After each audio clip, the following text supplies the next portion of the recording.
Minamahal tayo po sama-samang manalangin. Hallelujah. Sa oras na ito, kahabagan tayo ng ating mahal na Panginoon sa magitan ng Kanyang banal na salita. Mapagpalang Ama, Diyos na makapangyarihan sa lahat, sa matamis at mapagpala mo pangalang Kristo Jesus, kami nagpupuri, nagpapasalamat sa iyo. Mahal na Panginoon sa dakilang biyaya at pagpapala sa ganitong pagkakataon na pinagkaloob mo sa amin sa araw na ito, na kami narito, mahal na Panginoon, upang ganapin o Diyos. Hallelujah, ang iyong banal at dakilang kalooban. Buksan mo ang aming puso, ang aming pangunawa, mga iyabang lingkod, tunin na sa ganang akin, wala pa akong magagawa. Anoint thy words, Lord, put thy words in my mouth. Leading prayer for beloved Honorable Pastor in the mighty name of Jesus. Sama-sama naming sinasaway, ginagapos ang lahat ng demonyong pag-alinlangan hadlang sa aming paikinig. Cast out right now and bind the power of darkness in Jesus' name. Amen and amen. Hallelujah. Hallelujah. Praise the Lord. Praise the Lord. Everybody shout, praise the Lord. Everybody say, amen. Minamahal, malakas na palakpak para sa ating buhay na Diyos. Amen. At bago pong lahat, minamahal, all the glory, honor, worship, and thanksgiving only belongs to our Lord Jesus Christ, our dearest Savior. And I give the full honor and respect to our dearly beloved and honorable pastor, beloved evangelist Wildy Stradalmeda, the in-time prophet of our loving God, the man of God, and we always cherish the loving memories and blessed teachings, golden teachings of our dearly beloved assistant pastor, beloved children, to all the blessed Almeda family, sa lahat ng mga apo at mga manugang ng ating mga pastor. Ay patuloy nating ipinapaabot ang pagbati, mga minamahal at pagpapasalamat. Ang mahal na Panginoon ay nagtalaga ng mga tao, mga minamahal, upang patuloy pong mapangalagaan ang banal na iglesia ng ating mahal na Panginoon habang ang iglesyang ito ay narito pa sa lupa, mga minamahal. At ganoon din naman, pleasant evening po sa aking pong mga kapwa manggagawa, beloved ko preachers na narito ngayon, na patuloy pong masigasig na inalay ang kanilang buhay upang maging katuwang sa banal na gawain ng Panginoon, sapagkat kung kami lang ay hindi po natin ito kaya. Kailangan po natin ng katuwang. Amen? Kaya nga po patuloy tayong mag-pray na ang Panginoon ay magdagdag ng mga mag-aani, sapagkat marami ang aanihin, konti ang mag-aani. Sabi ng Biblia, manalangin kayo sa may-ari ng anihin upang siya'y magpadala ng mga karagdagang mag-aani. Amen? Palakpakan natin ang mahal na Panginoon. Ganon din naman sa mga beloved musician, beloved choirs, mga minamahal, at sa Sisters Information, beloved natin Pasid, Sister Grace, mga minamahal na patuloy nating nakakasama, mga minamahal, ito po'y blessing po at pagpapala para sa atin. Palakpakan po natin ang ating mahal na Panginoon. Nung Sunday po, mga minamahal, salamat sa tagumpay na binigay sa atin ng Panginoon. Talagang pinagkalooban tayo ng mahal na Panginoon ng maayos at maliwalas na panahon, mga minamahal. Bagamat kumukulimlim, kumukulog, ang akala ko po'y uulan, mga minamahal, talagang mabait ang ating buhay ni Diyos. At simula pa lamang po ng gawain, nagbaptize na po tayo ng 5. Amen. Katapos ng gawain, kung hindi pa ako nagkakamali, parang nadagdagan tayo ng 2, almost 7 souls. Mga minamahal ang nag-receive ng baptism in Jesus' name. Mga minamahal, yung bisita natin, para tayong nagkrusada eh. Palakpakan natin ang mahal ng Panginoon, di ba?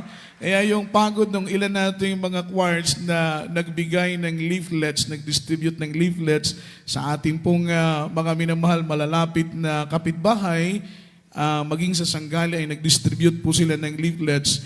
Talagang nagbunga po ito, mga minamahal. Loobin na mahal na po as soon as possible, yung mga tumanggap ng bautismo ay atin po itong ma-follow up, mabisita, upang sila po patuloy na makapaglingkod sa ating mabait na Diyos. Palakpakan natin ang ating mahal na Panginoon.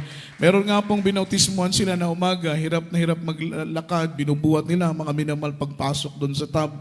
Matanda na po yan, mga minamahal, malapit lamang po dito, kahabagan ng mahal na Panginoon. Pagkatapos ng gawain, pinalakad po, mga minamahal, ng ating mahal na Panginoon. Talagang biyaya ng Diyos, mga minamahal, habag ng ating mahal na Panginoon sa mga kapatid na natin, mga minamahal, galing po sa iba't ibang mga outreach, malalayo, sila po ay payapa at ligtas, mga minamahal ko na nakarating.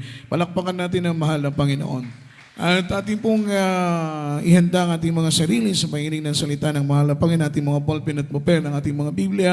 Pakinggan po natin na mainam ang salita ng ating mahal na Panginoon. And let's talk about the topic, mga minamahal, mercy and grace to the Gentiles. Mercy and grace to the Gentiles. Habag at biyaya para sa mga hintil. Palakpakan natin ang mahal na Panginoon. Ang sabi po rito ng ating pinag-aaralan, as long, mga minamahal, na we are not came from the descendant of Abraham, Isaac, and Jacob, we are called Gentiles. Hanggang, mga minamahal, hindi po tayo mula sa lahi, lipi, mga minamahal ni Abraham, ni Isaac, at ni Jacob, ang tawag po sa atin ay mga hintil. Ang sabi po rito ng ating pinag-aaralan, Jews was called to the Hebrew people from the descendant of Abraham, Isaac, and Jacob. Ito po yung tinatawag ng mga Hudyo. Lahat ng mga tao na galing sa descendant ni Abraham, Isaac, and Jacob, ang tawag sa kanila ay mga Hudyo. Sila po ay mga Hebrew, mga minamahal mula sa lipi ni Abraham.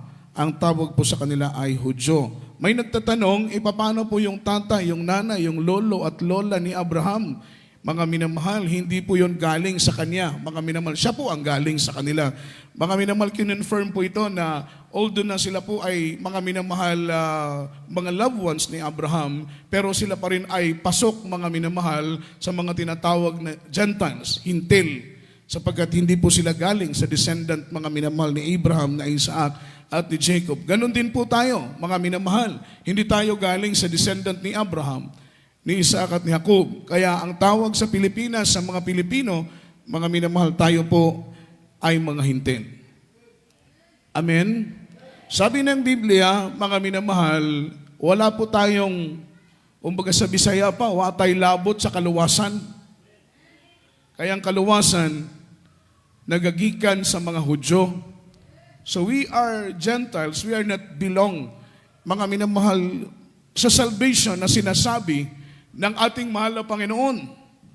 In the first place, start from the very beginning, hindi tayo kasama sa kaligtasan na inihanda ng mahal na Panginoon. Yung kaligtasan ay exclusive lamang po ito para sa mga Hudyo. Amen. Mga minamahal, isingit po natin ang talatang itong kindly from the book of John chapter 4, verse 22, aklat ng Huwad. Ang kabanata ay 4, ang talata ay 22. Sa Tagalog na lamang po, minamahal. Amen. Dito po sa aklat ng 1, kabanata 4, talata po ay 22. Talatang 22. 22, praise the Lord. Ganito po minamahal ang pagkasabi. Sinasamba ninyo ang hindi ninyong nalalaman, sinasamba namin ang nalaman namin, sapagkat ang kaligtasan ay nanggagaling sa mga Hudyo. Amen. Amen. Confirm. Biblia ang nagsabi na ang kaligtasan ay galing sa mga Hudyo. Sabi ng Tagalog, mga minamahal, sa English, basahin natin, you worship ye, know not what. We know that we worship for. Salvation is of the Jews. Sa Tagalog, mga minamahal, ang sabi po dito, sinasamba ninyo ang hindi ninyo nalalaman, sinasamba namin ang aming nalalaman, sapagkat ang kaligtasan ay nanggagaling sa Hudyo. So, it is confirmed na as long na hindi ka Hudyo, hindi ka partakers, mga minamahal ko, ng kaligtasan. Amen. Isipin ninyong mabuti, mga minamahal. Sabi ng Ephesians chapter 2, verse 11 of the verse 12, following verse, mga minamahal, we, the Gentiles, we are separated from the Lord. That is because we are not Jews. Tayo po ay hintil. Hiwalay tayo, mga minamahal, sa ating Panginoon. Hiwalay tayo sa ating buhay na Diyos. Basahin natin, mga minamahal, ang talatang ito. Ephesians 2, 11, 12, medyo bilisan lang po natin para alas 7, tapos na po tayo. Amen. Ang sulat ni Pablo sa mga taga-Efeso, kabanata 2, talata po ay 11 hanggang 12. Kaya nga, alalahanin ninyo na kayo noong una, mga hintil sa laman, tinatawag na di pagtutuli, niyang tinatawag na pagtutuli sa laman, na ginawa ng mga kamay. Na kayo ng panahon yaon ay mga hiwalay kay Kristo, na mga di kabilang sa bansa ng Israel, at mga taibang lupa tungkol sa tipan ng pangako, na walang pag-asa at walang Diyos sa sanglibutan. Amen. Amen. Palakpakan natin ng Panginoon. Sundan po ninyo ako ng pagbasa. Kaya nga alalahanin ninyo kayong noong una ay mga hintil sa laman. Amen. Tinatawag ng Diyos na di pagtutuli niya ang tinatawag na pagtutuli sa laman na ginawa ng mga kamay, mga minamahal. Dahil yung marka na ikaw ay totoong Hudyo, ikaw ay isi-circumcise, fleshly circumcise. Tutuliin ka. Amen. Everybody shout, praise the Lord.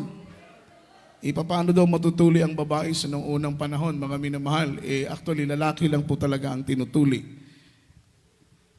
Tinatanggalan ng laman, that is circumcised. Everybody shout, praise the Lord. Sabi ng banal na Biblia, mga minamahal, nung dumating po ang kaligtasan sa mga Hudyo, lahat ng lalaki, mga minamahal, sa panahon ni Abraham, ito po ay tinuli ng ating mahal na Panginoon. Inutusan si Abraham na tuliin ang lahat ng lalaki, bata, matanda, mga minamahal. Maging si Abraham ay tinuli. Alam po ba ninyo kung anong taon tinuli si Abraham? Ilan ang kanyang edad? 99 years old. Tinuli si Abraham. Everybody shout, praise the Lord. Yun po yung marka na ikaw ay Hudyo. Ikaw ay tutuliin. Mga minamahal, si Isaac, 8 months old pa lang siya. Mga minamahal, ay tinuli na po. Mga minamahal ko si Isaac. Si Ismael ay 13 years old. Si Abraham ay 99 years old. Marka na ikaw ay totoong Hudyo, ikaw ay dadaan sa circumcision, mga minamahal, sa pagtutuli. Everybody shout, praise the Lord. Iyang mga hintil, noong unang panahon, mga minamahal, ngayon lamang po yan nangyari dahil maraming mga hintil ang biniyayaan ng ating mahal na Panginoon. At yung circumcision, mga minamahal, ay hindi na lamang po para sa mga Hudyo. May mga lahi din po na tumatanggap na ng mga pagtutuli. Pero yung start from the very beginning, yung circumcision, yung pagtutuli, ito po yung marka, mga minamahal, mula sa lipi ng mga Israel, mga minamahal, patunay na sila po, minamahal ko, ay mga Hudyo. Sa Tagalog, mga minamahal, ang sabi dito sa verse 12, kayo'y mga panahon niyaon ay mga hiwalay kay Kristo. We are separated from the Lord. Dahil hindi nga tayo Hudyo, tayo po yung mga hintil. Imagine, wala tayong part pagdating sa kaligtasan. Wala tayong mga minamahal, wala tayong labot. Wala po tayong pakialam pagdating sa kaligtasan.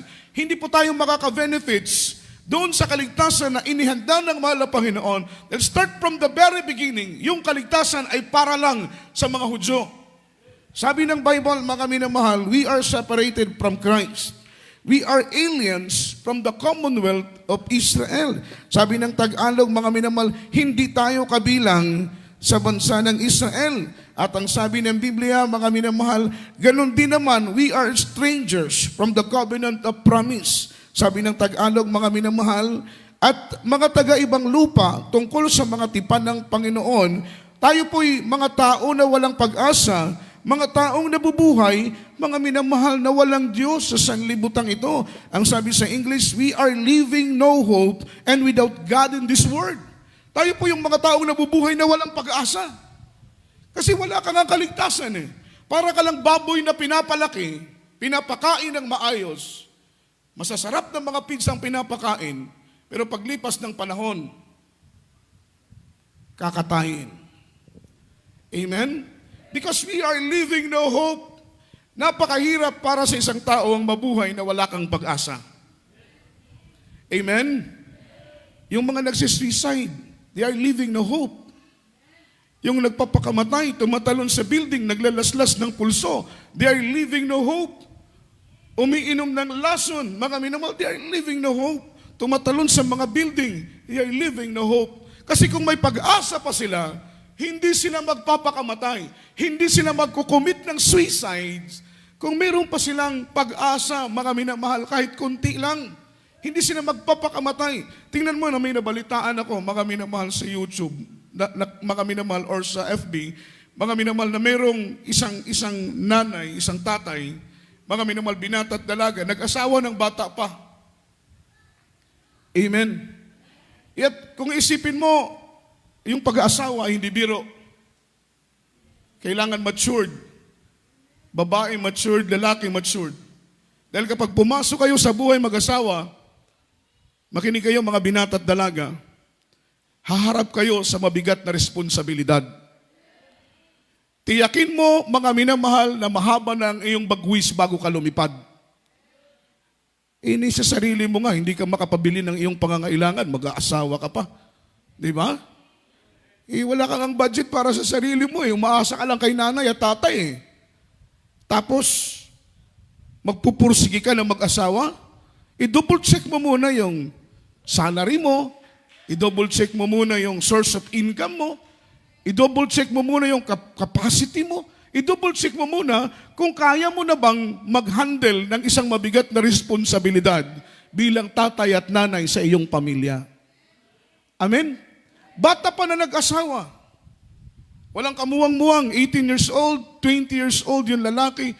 Mga minamahal, hindi pa po sila dependent o dependent pa sila sa kanilang mga magulang, umaasa pa sa magulang, nagtayo ng pamilya, nagkaanak ng 3. Ito na po yung problema. Mabuti kung yung bata pwede mong itali sa bakuran at kumain ng damo. Maghahanap ka ng panggatas, ng pang-diaper. Nakasabihin nyo, galit siguro si Kuya Jojo. Hindi po. Nagpapaliwanag lang po tayo, mga minamahal, para mabuksan yung isip ninyo. Nang pag-aasawa, hindi yan minamadali.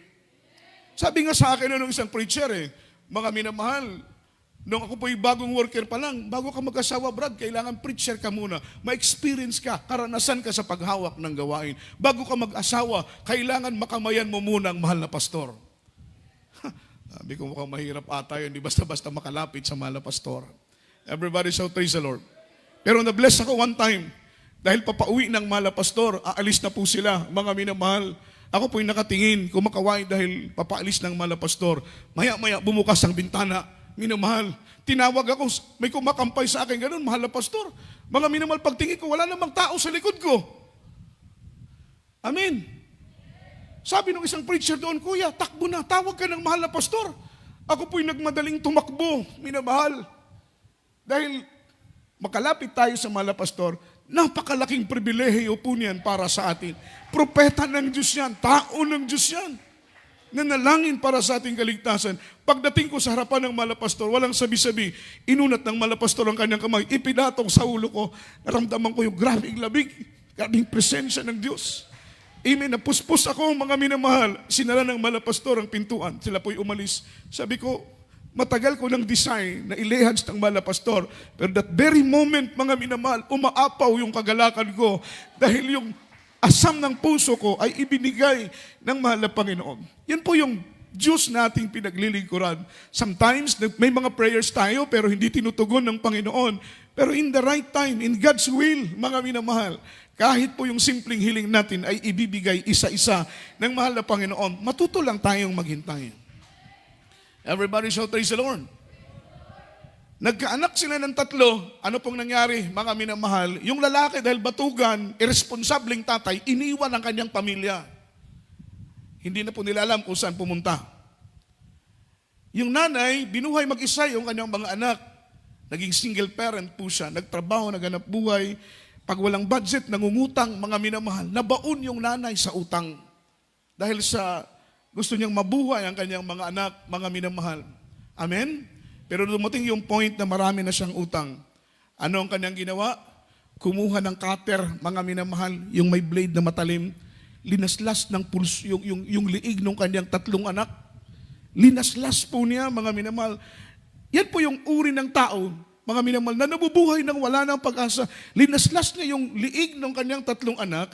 Nung makita niya, mga minamahal, na patay na yung kanyang anak, tiyak niya na napatay, linaslas naman niya yung kanyang pulso. Mga minamahal, ang akala niya ay patay na siya. Pagising niya, nasa ospital na siya. Pero patay na yung kanyang 3 anak. Paano pa niya ibabalik yon? Malaking problema yon. Paano niya pabubuhayin muli? Mga minamahal, yung naging problema, dahil nakita niya, nalaman niya na ang kanyang 3 anak ay patay, at siya po, mga minamahal, ang dahilan bakit namatay ang kanyang anak, mga minamahal, doon pa lang sa ospital, nasiraan na po siya ng ulo, mga minamahal. Hindi na po normal ang kanyang sarili. Yan po yung buhay natin noon as a Gentiles. We are living no hope. Ang sabi ng Bible, mga minamahal, and living without God.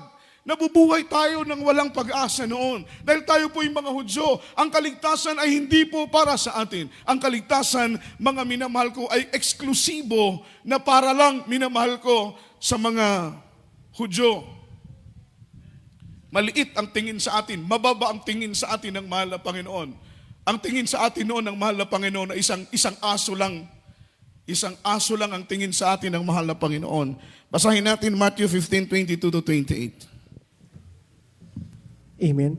Dito po sa Aklat ng Mateo, Kabanata 15, talata po ay 22 hanggang 28. At narito, ang isang babaeng Kananeya na lumabas sa mga hangganang yaon at nagsisigaw na nagsasabi, "Kabakan mo ako, O Panginoon, ikaw na anak ni David. Ang aking anak na babae ay pinahirapang luba ng isang demonyo." Datapwat siya'y hindi sumagot ng anumang salita sa kanya.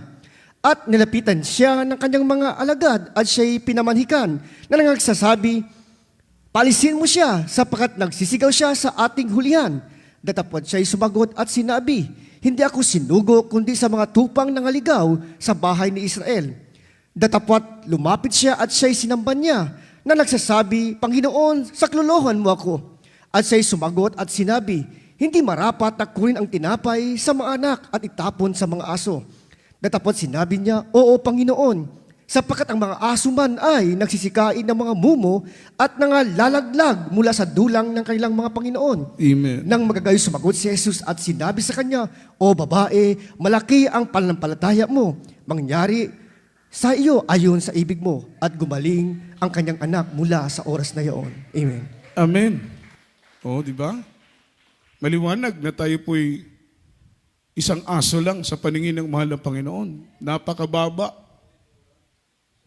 ng tingin sa atin noon ng mahal na Panginoon. Kasi yung mga Israelites, they are chosen people. Amen. Tayo, mga reject tayo noon. Kaya nga po, dapat maging thankful ka sa kaligtasan na binigay sa iyo. Huwag kang magmalaki, huwag kang magmayabang. Mapuno ka ng papuri at pagpapasalamat. Dahil basura ka lang noon, aso ka lang noon. Pero kinahabagan ka ngayon ng mahal na Panginoon. Yung grace ng Diyos ay in-extend ng mahal na Panginoon not only for the Jews, but also to the Gentiles. Kaya yakapin natin ng mahigpit. Huwag tayong mapagod, magpurit, magpasalamat sa mahal na Panginoon dahil ito'y habag lang ng Diyos. Awa lang ito. Sino ka para magmalaki at magmapuri sa Panginoon? Wala kang karapatan ni katiting. Wala kang karapatan magmapuri. Wala kang karapatan magmalaki. Dahil ang kaligtasan na binigay sa iyo ng Panginoon ay kahabagan lang ng Diyos, biyaya lang ng Diyos. Amen? Ang sabi ng verse 22, mga minamahal, "And behold, a woman, a Canaanite," mga minamahal, itong Canaanite na ito, babae, ito po'y hintel, "came out on the same coast and cried unto him, saying, Have mercy on me, O Lord, the son of David, my daughter is grievously vexed with the devil." Siya po'y tumawag, humingi ng tulong sa Panginoon sapagkat ang kanyang anak ay demon-possessed, nahihirapan. In verse 23, "But he answered here not a word. And his disciple came and besought him, saying, Send her away, for she cried after us." Hindi po umimik ang mahal na Panginoon, mga minamahal, nung request ng babae na pagalingin ng Panginoon ang kanyang anak na naghihirap dahil ito po'y demon-possessed, hindi nagsalita ang Panginoon. Ang kanyang apostol, sinabihan sa Panginoon, "Palayasin mo ang babaeng ito dahil siya'y nakakaingay." Sigaw kasi ng sigaw ang babae, "Son of David, have mercy on me. Son of David, have mercy on me." Iyak ng iyak, sigaw ng sigaw ang babae. Ang Panginoon hindi umiimik. Sabi ng apostolos, "Panginoon, sawayin mo ang babae ito dahil siya'y nakakaingay." In verse 24, "But he answered and said, I am not sent but unto the lost sheep of the house of Israel." Sabi ng Panginoon, hindi ako pumarito para sa inyo. Ako'y pumarito para sa bansa ng Israel. Amen? Pumarito ang Panginoon to seek and save the lost, but not the Gentiles, but for the nation of Israel. Hindi pumarito ang Panginoon para sa iyo, para sa mga Hudyo. Amen? Amen. Yun ang purpose para sa mga Hudyo. So verse 25, "Then came she and worshiped him, saying, Lord, help me."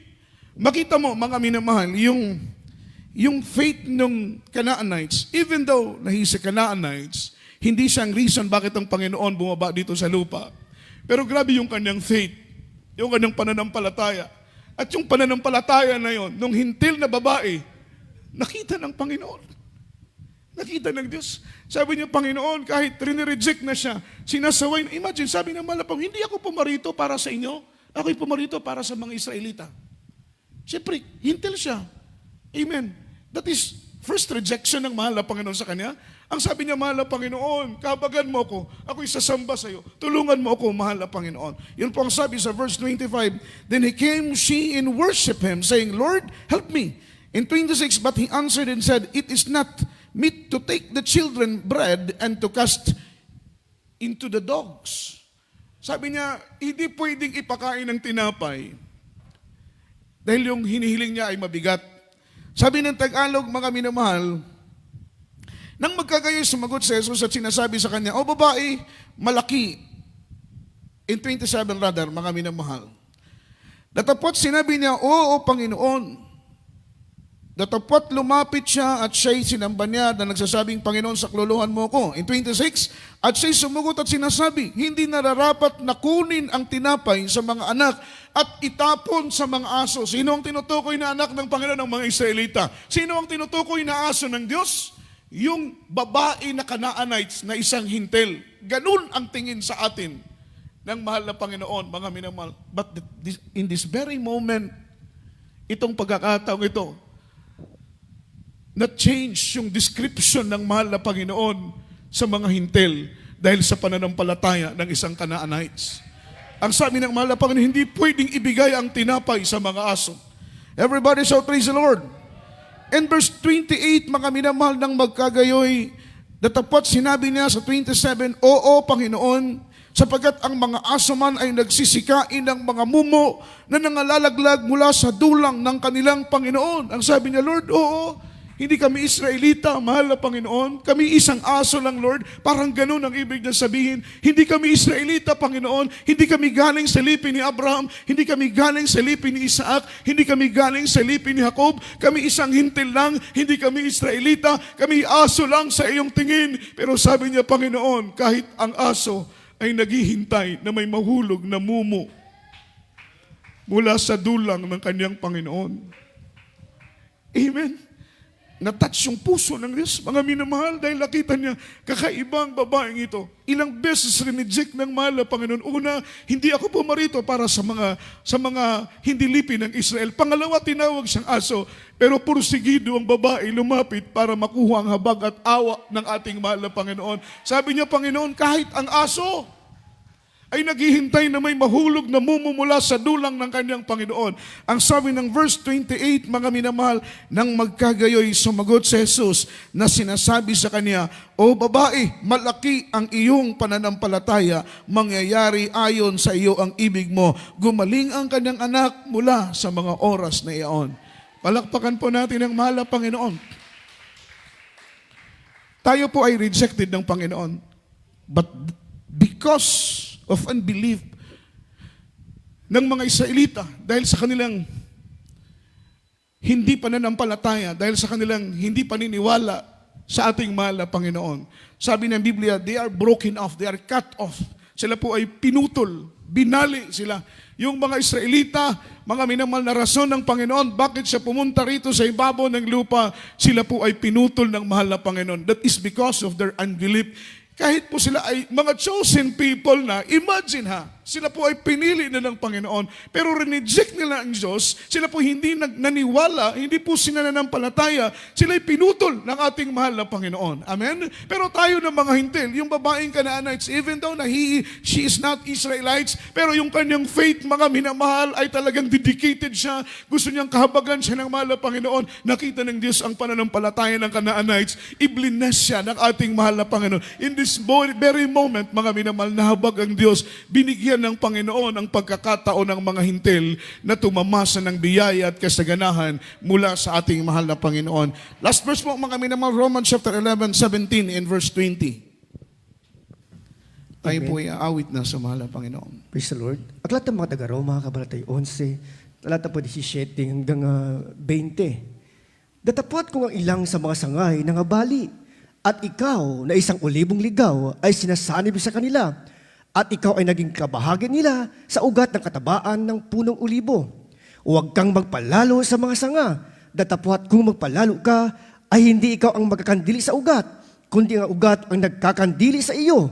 Sabihin mo nga, ang mga sanga ay nakabali upang ako ay makasanib. Amen. Mabuti, sa kawalan nila ng pananampalataya ay nakabali sila, at sa iyong pananampalataya ay nakatayo ka. Huwag kang magpalalo, kundi matakot ka. Amen. Amen. Everybody shout, praise the Lord. We are grafted. Idinugtong lang tayo, mga minamahal. Sabi ng Biblia, tingin sa atin ng Panginoon, aso, wild olive tree, mga ligaw na ulibo. Ang tingin sa atin ng mahal na Panginoon. Research ko po, yung wild olive tree, mayroong olive tree na talagang itinanim. Pero mayroong wild olive tree na makikita mo sa kabundukan ng Israel, ang kanilang bunga ay mapait. Why? Dahil sila po ay wild olive tree. Mga ligaw silang ulibo, hindi sila original na ulibo. Kaya ang kanilang bunga ay mapait. Pero yung original na ulibo, ang kanilang bunga, mga minamahal ko, ay matamis at kapaki-pakinabang. Palakpakan po natin ang mahal na Panginoon. Datapat kung ang ilang mga sangay ng abali, at ikaw na isang ulibong ligaw ay isinanib ka sa kanila. At ikaw ngayon ay naging bahagi nila mula sa ugat ng katabaan ng punong ulibo.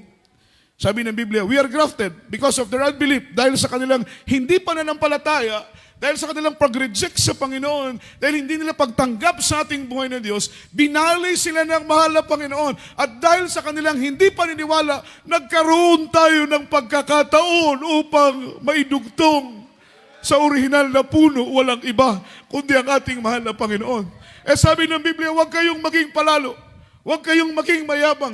Instead na magpasalamat kayo, salamat Lord ng mga Israelita. Rineject nila ang kaligtasan na dapat sana ay nauuko lang para sa kanila. At dahil sa kanilang pagtanggi, dahil sa kanilang pag-reject ng kaligtasan na dapat sana ay nauukol para sa kanila, nabigyan tayo ng pagkakataon, minamahal, upang tumamasa ng mabuting biyaya galing sa puno na walang iba, kundi ang ating pinakamamahal na Panginoon. Sabi ng 18, huwag kang magpalalo sa mga sanga. Datapwat kung magpalalo ka, tandaan mo, hindi ikaw ang nagkakandili sa ugat, kundi ang ugat ang nagkakandili sa iyo. Sino ang ugat na ito? Walang iba kundi ang ating pinakamamahal na Panginoon. Nabubuhay tayo dahil sa Kanya, nananatili tayo dahil sa Kanya, lumalago tayo dahil sa Kanya, tumatatag tayo dahil sa ating pinakamamahal na Panginoon, pinagpala tayo dahil sa Diyos. Karamdaman natin pinagaling dahil sa Panginoon. At hindi tayo pwedeng magmalaki dahil sabi ng Biblia, hindi ikaw ang bumubuhay sa ugat, kundi ang ugat, minamahal ko, ang bumubuhay sa iyo. In verse 19, sasabihin mo nga, ang mga sanga ay nangabali upang ikaw ay masanib. Mabuti, sa kawalan nila ng pananampalataya, nangabali sila. At sa iyong pananampalataya, nakatayo ka, huwag kang magpalalo, kundi matakot ka, mga minamahal sa ating mahal na Panginoon. Sabi ng Bible, serve the Lord with fear and with trembling. Matakot tayo. Mahalin natin ang kaligtasan ito na ibinigay sa atin ng mahal na Panginoon, sapagkat ang kaligtasan ito ay habag lang, awa lang, biyaya lang ng ating mahal na Panginoon. Sa oras nito, iawitan natin ang mahal na Panginoon. Pasalamatan natin ang mahal na Panginoon. Lord, salamat. Salamat, mahal na Panginoon. Dahil sa pag-reject ng mga Israelites, dahil sa pagtanggi ng mga Israelita, tayo ng mga hintel, nabigyan tayo ng pagkakataon, minamahal, upang masumpungan ang biyaya at habag ng ating mahal na Panginoon. Isipin ninyong mabuti. Ano kaya ang buhay natin ngayon? Ano kaya ang kalagayan natin ngayon kung ang mga Israelita hindi tumanggi sa kaligtasan? Ano kaya ang kalagayan natin ngayon kung ang mga Israelita, mga minamalay na natiling magtiwala, magbigay papurit sumamba sa ating mahal na Panginoon? Pero sa panahon niyon, mga minamahal, ipinahintulot ng Diyos na ang bansa ng Israel ay tumigas ang kanilang puso upang ang mga hintel ay mabigyan ng pagkakataon na makasumpong ng kaligtasan at buhay na walang hanggang. Sa pangunang panalangin ng mahal na pastor, salamat na may mga tao ginamit ang Diyos upang tayo makakay sa buong katotohanan. Tinuruan tayong magpuri, tinuruan tayong umasa, magtiwala, magbigay luwalhati sa mahal na Panginoon. Awitan natin ang Diyos sa oras nito, minamahal. Jesus, salamat. O Diyos, salamat. Nananatili kang tapat, ibinigay mo ang lahat, kulang ang buhay ko. Salamat, Lord. Salamat, mahal na Panginoon, sa iyong biyaya. Salamat sa iyong kapagad, mahal na Panginoon. Jesus, salamat. Thank you, Jesus. Sabihin natin, salamat. Salamat. Hallelujah. Thank you, Jesus. Ibinigay mo ang lahat, kulang ang buhay ko. Maging ang mundo sa naging hawak ng pag-ibig mo.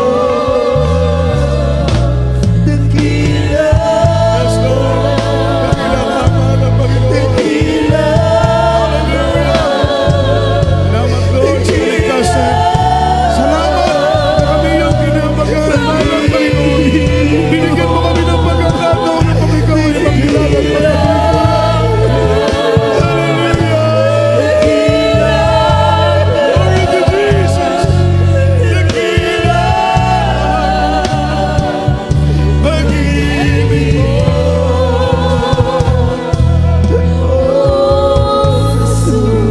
Thank you, Jesus. Unawain natin mabuti ang mensahe ng awiting ito, mga minamahal. Napakaganda ng mensahe ng awit na ito.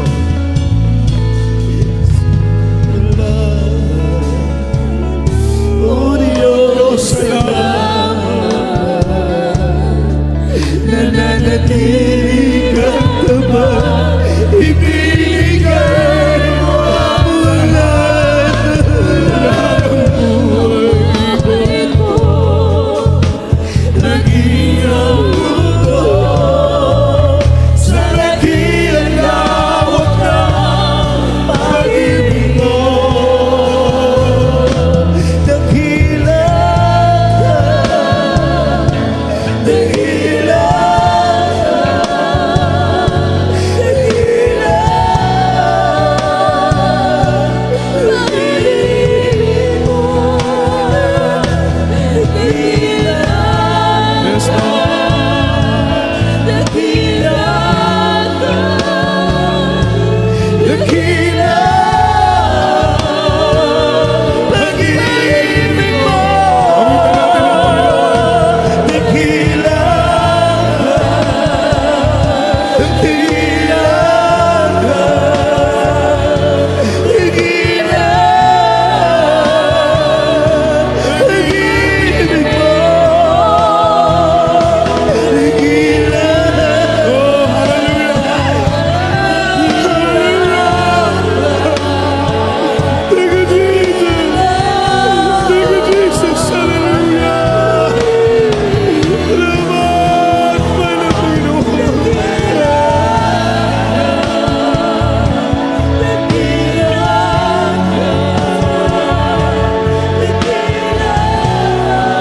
Sabi ng Biblia,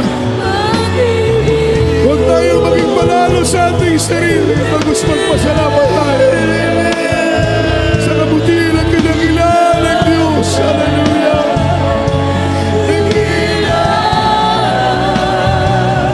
Pag-ibig mo. Dakila ka.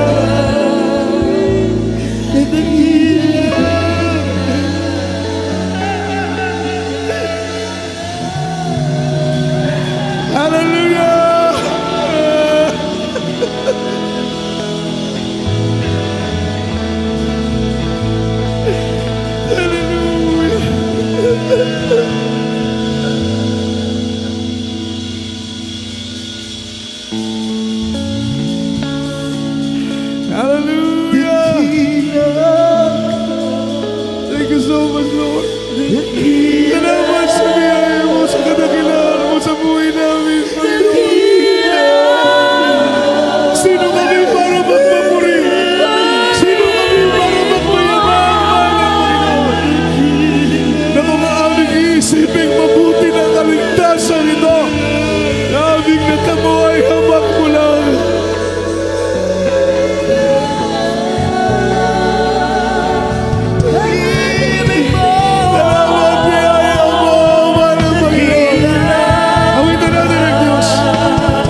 Hallelujah.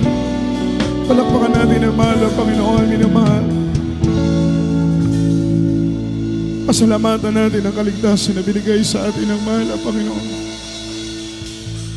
Start from the very beginning, we are separated from the Lord. Hiwalay tayo. Dahil hindi tayo Diyo, tayo hintil. We are living no hope. Imagine, nabubuhay tayo noon na walang pag-asa. Ngunit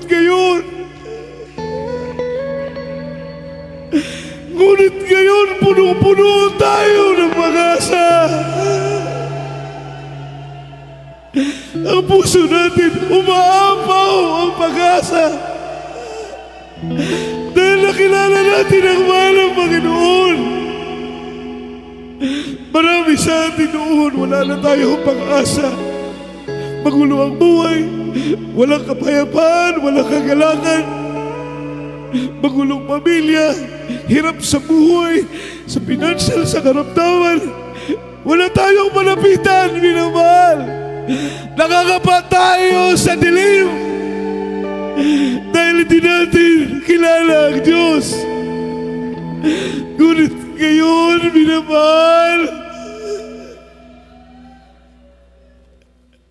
ang pag-asa natin sa Panginoon ang bumubuhay sa atin.